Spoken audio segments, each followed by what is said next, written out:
하나님 오늘 저에게 주신 말씀은 베드로후서 3장 10절부터 18절까지 말씀입니다. 우리 함께 한 목소리로 읽겠습니다. 그러나 주의 날이 도둑같이 오리니 그날에는 하늘이 큰 소리로 떠나가고 물질이 뜨거운 불에 풀어지고 땅과 그 중에 있는 모든 일이 드러나리로다. 이 모든 것이 이렇게 풀어지리니 너희가 어떠한 사람이 되어야 마땅하냐? 거룩한 행실과 경건함으로 하나님의 날이 임하기를 바라보고 간절히 사모하라. 그날의 하늘이 불에 타서 풀어지고 물질이 뜨거운 불에 녹아지려니와 우리는 그의 약속대로 의가 있는 곳인 새 하늘과 새 땅을 바라보도다. 그러므로 사랑하는 자들아 너희가 이것을 바라보나니 주 앞에서 점도 없고 흠도 없이 평강 가운데서 나타나기를 힘쓰라. 또 우리 주의 오래 참으심이 구원이 될 줄로 여기라. 우리가 사랑하는 형제 바울도 그 받은 지혜대로 너희에게 이같이 썼고 또 그 모든 편지에도 이런 일에 관하여 말하였으되 그 중에 알기 어려운 것이 더러 있으나 무식한 자들과 굳세지 못한 자들이 다른 성경과 같이 그것도 억지로 풀다가 스스로 멸망에 이르느니라. 그러므로 사랑하는 자들아 너희가 이것을 미리 알았은즉 무법한 자들의 미혹에 이끌려 너희가 굳센 데서 떨어질까 삼가하라. 오직 우리 주 곧 구주 예수 그리스도의 은혜와 그를 아는 지식에서 자라가라. 영광이 이제와 영원한 날까지 그에게 있을지어다. 아멘. 오늘 말씀은 베드로 전후서의 마지막 부분에 해당하는 말씀입니다. 그리고 2020년 마지막 새벽 예배이기도 합니다. 2020년 한 해 동안 말씀과 기도로 함께 하신 여러분 모두에게 하나님의 은혜와 은총이 가득하기를 간절히 축원합니다. 오늘 말씀은 베드로 사도가 마지막 때, 종말의 때에 관해서 이야기하고 있는 부분입니다. 10절 말씀을 보면 그는 그 주님이 오실 날을 도둑과 같이 올 것이다 라고 그렇게 표현하고 있습니다. 사실 이 표현은 베드로 사도만 표현한 것이 아니라 예수님께서 먼저 말씀하셨죠. 두 번이나 도둑과 같이 올 것임을 당신께서 올 것임을 그렇게 표현하고 있습니다. 사도 바울 역시 동일한 표현을 쓰고 있고요. 요한계시록에서도 이러한 표현들이 나옵니다. 아마도 당시 초대교회 성도들은 주님이 오실 날을 그렇게 다 생각했던 것 같습니다. 도둑과 같이 정말 어느 한순간에 우리가 모르는 그때에 갑작스럽게 올 것이라고 생각을 했을 것입니다. 자, 그렇다면 오늘날 우리는 정말 예수님이 오실 날을 그렇게 생각하고 있는가 하는 그러한 질문을 던져볼 필요가 있습니다. 여러분 어떠십니까? 정말 주님이 어느 날 갑자기 올 것이라고 그렇게 굳게 믿고 있으십니까? 아니면 어느 먼 미래 혹은 나와 상관없는 날에 예수님께서 올 것이라고 그렇게 막연한 기대 가운데 살아가고 있으십니까? 물론 도적같이 온다는 이 표현이 당장 내일 올 것이라는 것은 아닐 수 있습니다. 하지만 언제든지 올 수 있다는 그러한 말씀입니다. 그러기에 성도들은 언제나 준비되어 있어야 한다는 것이죠. 그런 의미에서 오늘날 성도들의 종말의 때는 준비하며 살아야 한다라는 것을 우리 마음 가운데 깊이 생각하고 있어야 합니다. 정말 준비하고 살아가십니까? 아마 오늘날 많은 성도들은 그렇지 못할 수도 있다고 생각합니다. 왜냐하면 당시 초대교회 성도들과 오늘날 성도들의 상황이 많이 다르기 때문이죠. 당시 초대교회 성도들은 정말 많은 핍박과 고난 가운데 그들의 삶을 살아가고 있었습니다. 예수님을 믿는 것 때문에 가진 고초를 다 겪어야 했고요. 또 어느 순간에 죽음을 맞이할 수도 있는 그런 상황 가운데 그들은 살아가고 있었습니다. 그러나 오늘은 좀 다르지요. 오늘은 예수 믿는 것으로 인해서 고난받는 성도들은 많지 않습니다. 물론 아직도 많은 나라들이 핍박을 하고 있지만 그래도 많은 사람들은 특별히 이곳 미국 혹은 우리의 조국 한국에서 신앙생활할 때 그러한 핍박이 뒤따르고 있지는 않습니다.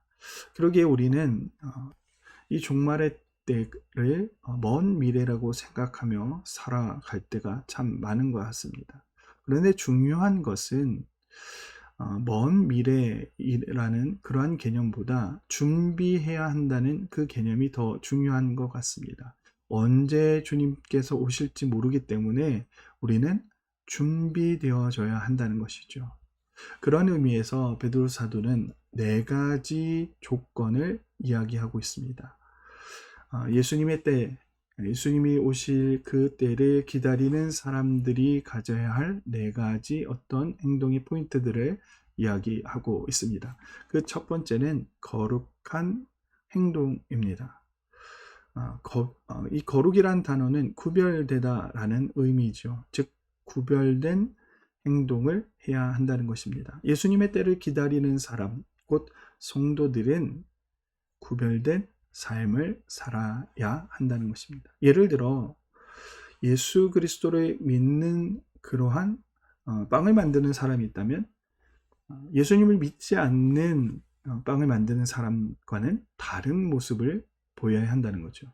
예수님을 믿는 그러한 거룩한 삶을 살기를 요구받는 사람들은 정말 세상 사람들과는 다른 모습을 가져야 한다는 것입니다. 특별히 종말의 때를 기다리며 살아가는 사람들에게는 반드시 그러한 거룩한 모습이 요구된다는 사실입니다. 그런데 중요한 것은 이 거룩은 우리의 속성이 아니라는 사실이죠. 우리가 거룩하고 싶다고 거룩한 삶을 살 수 있느냐? 그렇지 않다는 것입니다. 만약 어떤 사람이 정말 나는 거룩한 행동을 하려고 의지적으로 한다고 생각해 봅시다. 결국 그 의지는 나의 의를 드러내는 것에 사용되어질 수밖에 없습니다. 그렇기 때문에 우리는 이 거룩을 하나님의 거룩으로부터 찾아야 합니다. 베드로 사도 역시 베드로전서 1장 15절 말씀에서 이렇게 말씀하고 있습니다. 오직 너희를 부르신 거룩한 이처럼 너희도 모든 행동에 거룩한 자가 되라 라고 말이죠. 즉 거룩한 행실은 우리의 거룩이 아니라는 것입니다. 하나님의 거룩으로 우리가 거룩한 삶, 우리의 거룩한 행동을 살아가야 한다는 것이죠. 자, 그러기에 우리는 경건이 필요합니다. 11절 말씀에서 거룩한 행실과 함께 경건함을 이야기하고 있습니다. 이 경건은 삼위 하나님과 함께 할 때 주어지는 것입니다. 특별히 우리가 하나님께 예배 드릴 때 우리는 이 경건의 모습을 배울 수가 있습니다. 2020년 한 해 예배는 정말 특별했던 것 같습니다. 평생 이런 예배를 드려본 적이 없죠. 감히 상상도 하지 못했던 그러한 온라인 예배를 우리가 드리고 있습니다. 아마 이전 상황이라면 이런 온라인 예배는 경건하지 못한 그러한 모습이라고 우리가 아마 생각했을 것입니다.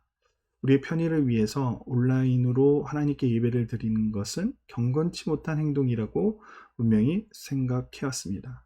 하지만 지금의 우리의 상황은 교회로 나올 수 없는 상황이고 온라인으로 하나님께 예배를 드려야만 하는 그러한 상황입니다. 왜냐하면 우리로 인해서 바이러스가 옮겨지면 안 되기 때문이죠. 그렇다면 우리는 어떻게 이런 온라인 상황에서 예배의 경건함을 유지할 수 있을까요? 소유할 수 있을까요? 칼빈은 다음과 같이 경건에 대해서 정의하고 있습니다. 경건은 하나님에 대한 경외와 하나님에 대한 사랑이 결합하는 것을 말하는데 이 사랑은 그 은혜를 깨달아 알므로써 오는 것이다 라고 말이죠. 즉 우리가 예배를 통해서 하나님을 경외하고 그 하나님의 사랑을 우리가 느끼게 되면 우리가 경건을 소유할 수 있게 된다는 것입니다. 온라인 예배도 마찬가지죠. 온라인 예배를 통해서 우리가 하나님을 경외하고 그리고 그 하나님의 사랑을 우리가 받아들이게 되면 우리는 이 온라인 예배를 통해서도 경건을 소유할 수 있게 된다는 것입니다. 경건을 통해서, 우리가 받은 그 경건을 통해서 우리는 거룩한 행동, 곧 거룩한 삶을 살아가야 한다는 것입니다. 12절 말씀을 보면 또한 사모함이 필요함을 우리에게 이야기하고 있습니다. 사모하고 또 바라봐야 함을 말씀하고 있습니다. 하나님의 날이 임하기를 바라보고 간절히 사모하라 라고 말씀하고 있죠. 어릴 적에 열대어를 키운 적이 있습니다. 열대어를 키우는데 이 새끼를 베고 새끼를 낳게 되면 그 어미 열대어가 배가 고프면 그 새끼 열대어를 잡아먹는 것을 보게 되었습니다. 그래서 주변에 물어보고 알아보니 열대어는 새끼를 낳고 배가 고플 때 새끼를 잡아먹는다고 하는 겁니다. 그래서 다음번 열대어가 새끼를 베고 새끼를 낳을 때쯤부터는 매일같이 지켜보았습니다. 언제쯤 새끼를 낳을까? 그러면 잽싸게 내가 그 새끼를 빼내야지 하는 그러한 마음으로 계속해서 지켜본 적이 있습니다. 이렇듯 우리는 우리가 관심을 가지고 있는 것을 꾸준히 지켜봅니다. 지속적으로 지켜보지요. 주의 날도 마찬가지입니다. 그 날이 임하기를 우리는 바라봐야 합니다. 그렇다면 주님의 날을 바라본다는 것은 어떤 것일까요? 정말 그 주님의 날을 바라볼 수는 없지 않습니까? 비록 우리가 지금 이 세상을 살아가고 있지만 하나님의 나라를 바라봐야 한다는 것입니다. 그런데 여기에는 기독교의 독특한 시선이 있습니다. 바로 하나님의 그 나라를 바라본다는 것은 하나님 나라를 바라본다는 것이고, 또한 이 하나님 나라를 바라본다는 것은 그 하나님 나라를 이미 경험한다라는 의미입니다. 그래서 신학적인 용어로 already but not yet 이라는 그러한 말을 사용합니다. 이미 우리에게 임하였고 그러나 아직은 임하지 않은 그 때를 이야기하는 것이죠. 그래서 기독교인들은 하나님의 나라가 임하지는 않았지만, 아직 그때가 되지는 않았지만 미리 그 때를 살아가는 것을 의미하는 것입니다. 앞으로 올 하나님 나라를 바라보는 것을 넘어서 하나님 나라를 살아갈 수 있다면 주님의 날이 도둑같이 오더라도 문제없지 않겠습니까? 항상 우리가 그 나라를 바라보고 있기 때문입니다. 그때가 언제일지 모르지만 우리는 이미 그 나라 가운데 살아가고 있으니 그 나라가 임하더라도 문제가 없는 것입니다. 아직 주의 날이 오지는 않았지만 항상 내 안에 계신 예수 그리스도와 함께 우리가 살아간다면 바로 그곳이 하나님 나라, 곧 천국일 것입니다. 우리가 많이 부르는 찬양 가운데 내 영혼이 은총 입어라는 찬양이 있습니다. 여러분 그 가사의 내용을 다 알 것입니다. 그 후렴 구절을 보면 이렇죠. 주 예수와 동행하니 그 어디나 하늘나라. 우리가 그렇게 이미 고백하고 있었던 것입니다. 예수님과 동행한다면 바로 그곳이 하늘나라라는 것입니다. 이미 우리가 경험하고 있다는 것입니다. 아직 그 나라는 오지 않았지만 이미 우리 가운데 하나님 나라가 있다는 것이죠. 그렇게 된다면 우리는 그 날을 사모할 수밖에 없습니다. 또 다른 말로 소망할 수밖에 없는 것이죠. 성도 여러분, 만약에 A라는 사람이 하나님의 나라를 경험해 보지 못하고 살아간다고 해봅시다. 그리고 B라는 사람은 이미 경험해 보고 그 나라를 살아보고 그 나라를 매일같이 바라보고 있다고 생각해 봅시다. 어떤 사람이 마음에 소망하며 그 나라를 꿈꾸며 살아가겠습니까? 당연히 후자겠죠. 이미 하나님 나라를 경험해보고 매일같이 그 하나님 나라를 바라보는 사람이야말로 그 나라를 매일같이 꿈꿀 것입니다. 하루속히 하나님 나라가 오게 될 것을 바라보며 정말 마음속 깊이 소망하며 그렇게 살아갈 것입니다. 그러한 사람은 정말 하나님이 주신 그 경건함 가운데 거룩한 삶을 살아낼 수 있는 것입니다. 바라기는 저와 여러분이 그러한 삶을 살게 되기를 간절히 소망합니다. 2020년 마지막 날을 우리가 보내고 있습니다. 혹 지금까지 정말 하나님 나라를 좀 잊고 살았다면, 정말 도둑같이 올 것이라는 그 말씀을 우리가 잊고 살았다면, 이제 2021년 이 새해에는 하나님 나라를 꿈꾸며 소망하며 더불어 그 나라를 이미 살아가는 그런 저와 여러분 되기를 소망하고, 하나님 나라를 살아가는 사람은 바로 경건함 가운데 이 땅을 살게 되며 그 경건이 우리로 하여금 거룩한 삶을 살아내게 할 것입니다. 그렇게 살 수 있는 저와 여러분 되기를 다시 한번 간절히 축원합니다. 우리 함께 기도하며 나아가겠습니다. 사랑의 하나님, 감사합니다. 하나님, 그렇습니다. 그날, 그 나라, 주님 다시 오신다고 하셨던 그때를 꿈꾸며 살아가기를 원합니다. 도적같이 오신다고 말씀하셨습니다. 언제 올지 모르는 것, 그러기에 우리는 항상 준비하며 살아야 합니다.